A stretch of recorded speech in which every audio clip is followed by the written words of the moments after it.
கொல்கத்தாவில் பயிற்சி மாணவி படுகொலை செய்யப்பட்ட விவகாரம் தொடர்பாக நாளை தமிழகம் முழுவதும் மருத்துவர்கள் போராட்டம் அறிவித்திருந்ததன் எதிரொலியாக தற்பொழுது தகுந்த முன்னெச்சரிக்கை நடவடிக்கை எடுக்க தமிழக மருத்துவத்துறை உத்தரவு பிறப்பித்திருக்கிறது.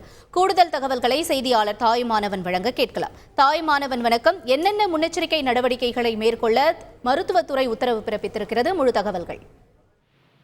கொல்கத்தாவில் பயிற்சி மாணவி படுகொலை செய்யப்பட்ட விவகாரம் தொடர்பாக மருத்துவர்கள் நாளைய தினம் போராட்டத்தில் ஈடுபட போவதாக அறிவிப்பு வெளியிட்டிருக்கக்கூடிய நிலையில் தகுந்த முன்னெச்சரிக்கை நடவடிக்கையை மேற்கொள்ள மருத்துவத்துறை தற்போது வழிகாட்டுதலை வழங்கியிருக்கிறது.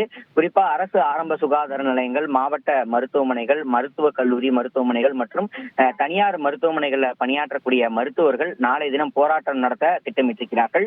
நாளை மருத்துவ சங்கங்கள் முழுவதும் இந்த போராட்டத்திற்கு அழைப்பு விடுத்திருக்கக்கூடிய நிலையில் மருத்துவத்துறை இயக்குநரகம் அனைத்து மருத்துவர்களுக்கும் அந்த அறிவுரையை வழங்கியிருக்கிறது. போராட்டத்தில் ஈடுபடுபவர்கள் நோயாளிகளுக்கு எந்தவித பாதிப்பும் ஏற்படாமல் இருக்க வேண்டும் எனவும் தகுந்த முன்னெச்சரிக்கை நடவடிக்கையை மாவட்ட வாரியாக அதிகாரிகள் மேற்கொள்ள வேண்டும் எனவும் அறிவுரை என்பது வழங்கப்பட்டிருக்கிறது. அவசர கால சிகிச்சைகள், அறுவை சிகிச்சைகள் போன்றவற்றில் எந்தவித பாதிப்பும் ஏற்படாமல் தொடர்ந்து கண்காணிக்க வேண்டும் என வழிகாட்டுதல் என்பது வழங்கப்பட்டிருக்கிறது. அரசு மருத்துவமனை மற்றும் மருத்துவக் கல்லூரி மருத்துவமனைகள்ல நாளை கூடுதலாக மருத்துவர்கள் பணியாற்றுவதற்கும் அறிவுரை என்பது வழங்கப்பட்டிருக்கிறது.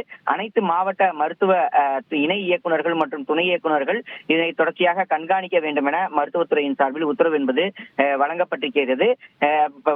நோயாளிகளுக்கு எந்தவித பாதிப்பும் ஏற்படாத வகையில் போராட்டத்தில் பங்கெடுப்பவர்களை தொடர்ந்து கண்காணித்து எந்தவித பாதிப்பும் பணிகள் பாதிப்பு ஏற்படாமல் இருக்க வேண்டும் என தொடர்ந்து பொது மருத்துவமனைகள் முதல்வர்களுக்கு உத்தரவு என்பது வழங்கப்பட்டிருக்கிறது. மேற்கு வங்கத்துல முதுகலை மாணவி கொடூரமாக கொலை செய்யப்பட்டதை கண்டித்து நாளை முதுகலை பயிற்சியில் ஈடுபடக்கூடிய அந்த மருத்துவர்களும் போராட்டத்தில் ஈடுபட இருக்கக்கூடிய நிலையில இந்த உத்தரவு என்பது வழங்கப்பட்டிருக்கிறது. விரிவான தகவல்களுக்கு நன்றி தாய்மானவர். செய்திகளை உடனுக்குடன் தெரிந்து கொள்ள உடனே சப்ஸ்கிரைப் பண்ணுங்க.